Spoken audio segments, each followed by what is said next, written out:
Mr. Marston, I've been hearing about your plans. Have you, Miss McFarland? Yes, from Lee Johnson. To settle here and build a life for yourself. I'm afraid those aren't my plans. See, I already have a life. Well, I had one, and I'm trying to reclaim it. Or maybe what you could say is I had two, and I'm trying to end one of them so the other can survive. You do so love to talk in riddles, Mr. Marston. Do you do that, I wonder, as a substitute for having anything interesting to say? Probably, Miss McFarland. Oh, call me Bonnie, you fool. Call me Bonnie. Miss McFarland, I'm married. I have a son. I had a daughter, but she died. Years before that, I rode in a gang. We robbed banks, trains, held people ransom. We killed people we didn't like. Bill Williamson was in that gang. Now, if I don't capture my former brother in arms, great harm will befall my family. Now, I don't suppose any of this is very interesting to you, but I hope it explains why I wasn't so eager to talk about it. No, I do understand. I had no idea. You poor man. Even in this new country, memories don't really fade. My father was an illiterate Scot born on the boat into New York. He never saw his homeland, but to hear him talk about it, you'd imagine he only ever ate haggis and wore a kilt. And he hated the English for what they had done to his great-grandparents that he'd never met. People don't forget. Nothing gets forgiven. That's true, especially when it comes to money. And you know, even now, after all his labors, my father's debts are still terrible. I worry every day about us losing the ranch. It would kill him. My father died when I was 8 years old. His eyes were, well, let's just say he was blinded in a bar fight south of Chicago. My mother died during childbirth.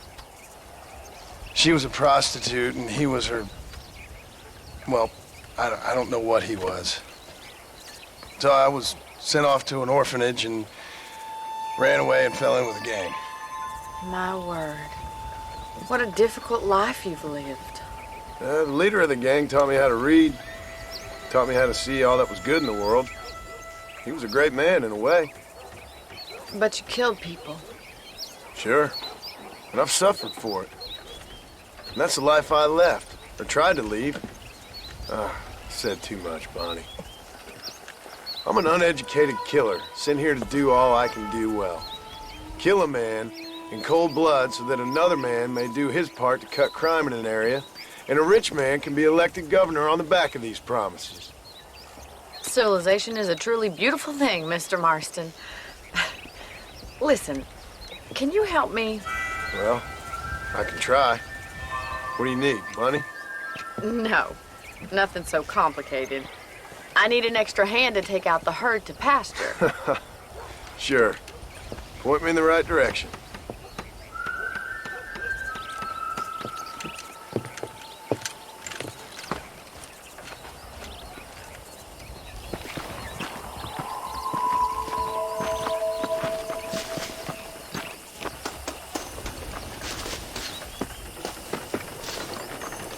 Right. Are you ready to learn how to herd some cows? Come on, boy. Yeah.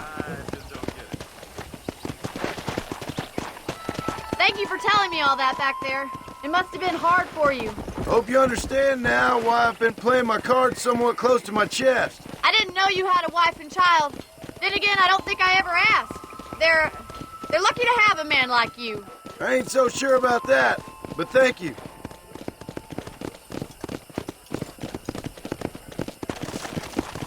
How are you, Miss McFarland? How are you? Come on. Hey there. Come on, easy up now. Nice job, Mr. Marston. He's got it. Whoa. Keep them moving. That's it. Herd the cows down the road. Pretend you knew what you were doing. Let's go. Hey, man, how are you? Pancho! Come on, you dumb heifers. Look at the cowboy. Get right at them! Driving this way! Giddy up! Easy.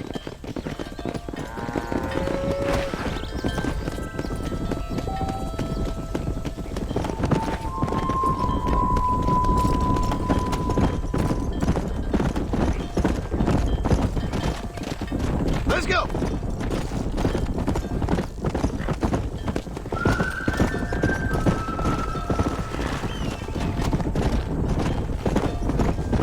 Whoa there.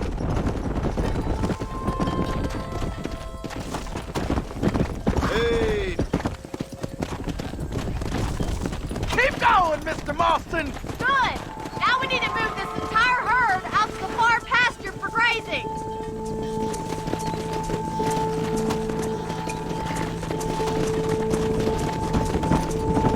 Swing back and forth behind them! Keep them nice and tight!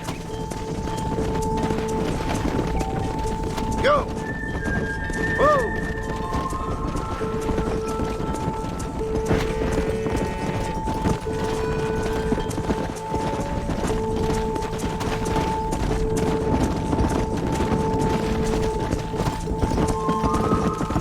Careful! You're more of a hindrance than a help! Let's go.